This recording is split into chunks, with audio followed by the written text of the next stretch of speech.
Welcome to Monobiology. In this lesson, I'm going to give you an intro to cellular respiration. Please know that this process is much more complicated than we are going to speak about in this lesson.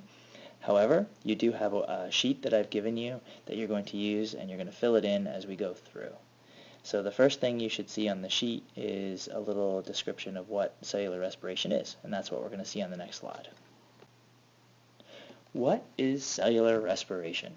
Well, cellular respiration is a process that all cells use to transfer energy in foods like carbohydrates into usable energy called ATP. So we eat food and we get energy from that food. But the energy in the food isn't usable directly by the cells. It's like having Canadian dollars and going into the United States and trying to spend your Canadian dollars. You have money, just like we have energy in our food, but you can't use it. So what our cells do through cellular respiration is they create a usable energy called ATP. And this is it down here. It's a really complicated chemical. It's called adenosine triphosphate. For those of you in Bio 11, you don't need to memorize that. ATP is fine. But it has, in essence, 3 phosphate groups, which are these guys right here, which is why it's adenosine triphosphate, 3 phosphate groups. It has a sugar. You can tell it's a sugar because it ends in OSE. It's called ribose. And it has an amino acid called adenine. So those are the 3 parts of adenosine triphosphate. Just so happens that this is a really good molecule for energy use within a cell. Now here, another important aspect of this process, which is also on the sheet that you need to fill in, is this equation. Cellular respiration's general equation in its simplest form is this. Glucose, which is a sugar, burned in oxygen, okay? So it's like a combustion reaction for those of you guys who have taken chemistry as well. Gives you carbon dioxide, water, and a release of energy. It's an exothermic process. It gives off energy, and that energy usually comes out in the form of ATP, which is this guy right here. Okay, so there's your general equation. Make sure you copy that down.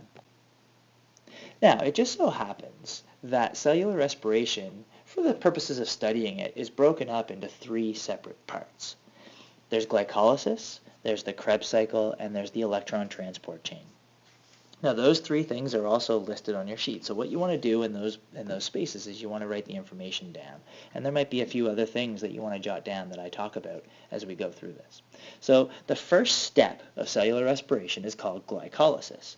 Now glycolysis literally means to split, that's what the lysis part means, sugar. Okay, that's literally what it means, splitting of sugar. So as you can see in the picture here, you have your 6-carbon glucose molecule, C6, 6 carbons, and it gets split into 2 3-carbon molecules. And those 3-carbon molecules undergo some changes, and you end up with these molecules down here called pyruvate. Okay, you don't need to know the names of all those things. But literally, you're taking glucose, which has 6 carbons, and splitting it into 2 3-carbon compounds. Now, in the process of that, in the process of splitting those 2 glucose molecules, you generate 4 ATP. 2 plus 2, which is 4. Now, it just so happens that to split the glucose, to cut it in half, you actually use 2 ATP. So overall, the net total, after you take away the 2 that you spent to get the 4, you end up with 2 ATP. Okay? So that's what glycolysis is. Right? You get 2 ATP, but the most important thing that you get are these products here, the pyruvates and these NADHs. These NADHs are high energy electron carriers, and they're going to go from glycolysis over to the electron transport chain. And you can see that in the big picture you have on your sheet there. All right, so that's the first step of cellular respiration. Let's move on and talk about the second step, called the Krebs cycle.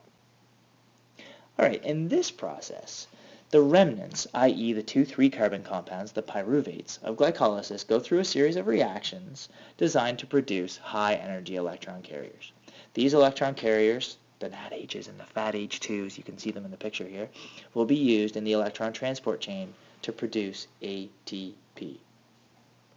Okay, so first of all, here you can see pyruvate. First of all, pyruvate is going to go through a change. It's going to be turned into a molecule called acetyl-CoA. Again, you don't need to know the names of these things. And in the process of that, it's going to produce another NADH. It's also going to release a carbon dioxide. So we hadn't, up until this stage, we hadn't produced any carbon dioxide yet, but now we're starting to. Now, as this change occurs, the molecule is actually moving from the cytoplasm, which is where glycolysis takes place, into the mitochondria. And in fact, it's moving into an area called the mitochondrial matrix, which is on the inside. Here's a picture of the mitochondria here, and you can see it has an inner membrane, has an outer membrane here, and an inner membrane, which is all folded in on itself. And this blue stuff in here is the mitochondrial matrix. And that's where the Krebs cycle takes place. So it would take place in all these little areas all the way around here. Okay? And again, we're not going to go into the details of this. But essentially, a series of chemical reactions takes place here. It produces carbon dioxide, that's important. It produces NADHs, and it produces an ATP and a fat H2. So you do need to know what it produces. All right, so that's the Krebs cycle. It's a series of chemical reactions that allow electron carriers like NADH and fat H2, there's NADH, there's fat H2, to be produced. And those are going to go from the Krebs cycle to the electron transport chain. All right, we're at the last step now, and that's the electron transport chain. The electron transport chain is a system of enzymes located on the inner membrane of the mitochondria that takes high energy electrons and transfers them to oxygen. This process releases the stored energy and allows ATP to be made. Okay, so all those electron carriers that we generated in glycolysis and the Krebs cycle, those electron carriers are carrying those high energy electrons. And what they want to do is they want to release their energy. They release their energy, and that is what drives the production of ATP, which is the energy that the cell can actually use. So here we have our electron transport chain. And you can see, here's our electron carrier, NADH, which is carrying electrons from our food.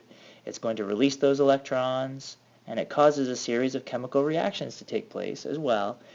But most importantly, it allows the energy that's stored in these high energy electrons to be released, which drives the production of the ATP. Again, this is a complicated process. We're only just talking about the very basics of it, so don't get bogged down with all this stuff. Okay, but really important to note in this, here's the oxygen. If this oxygen wasn't here, then none of this, not any of it, we'll do this, none of this could happen without the oxygen. All right, this is aerobic respiration. All right, without that oxygen, none of this stuff would happen and none of this ATP would be produced. So far, up until this point, we've only produced about 4 ATP. The electron transport chain can produce 32 or up to 32 ATP for a total of 36 ATP. So obviously this is the most important part in terms of ATP generation. Because without the oxygen, then we wouldn't get all of this ATP. The Krebs cycle wouldn't work without oxygen either because it wouldn't be able to continually generate those electron carriers. We would run out. Okay, so oxygen is required. The only thing that can take place without oxygen is glycolysis, and that's it. Okay?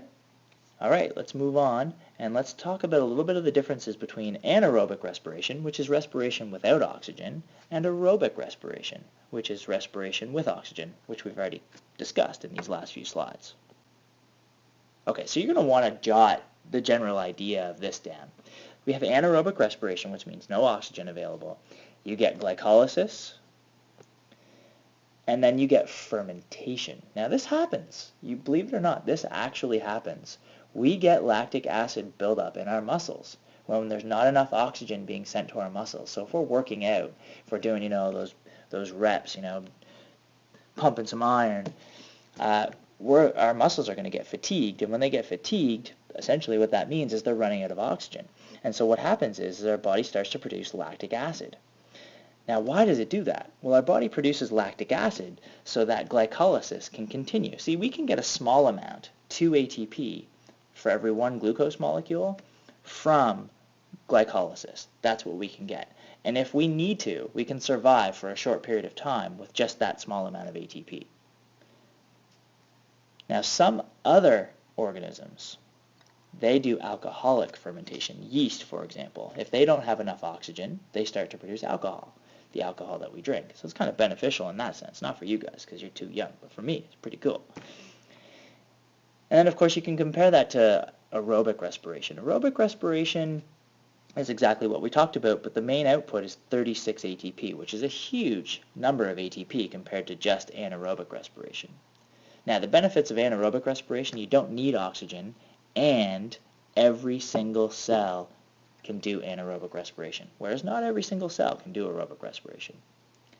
That, in a nutshell, is your intro to cellular respiration. Please bring your worksheet and your questions to class.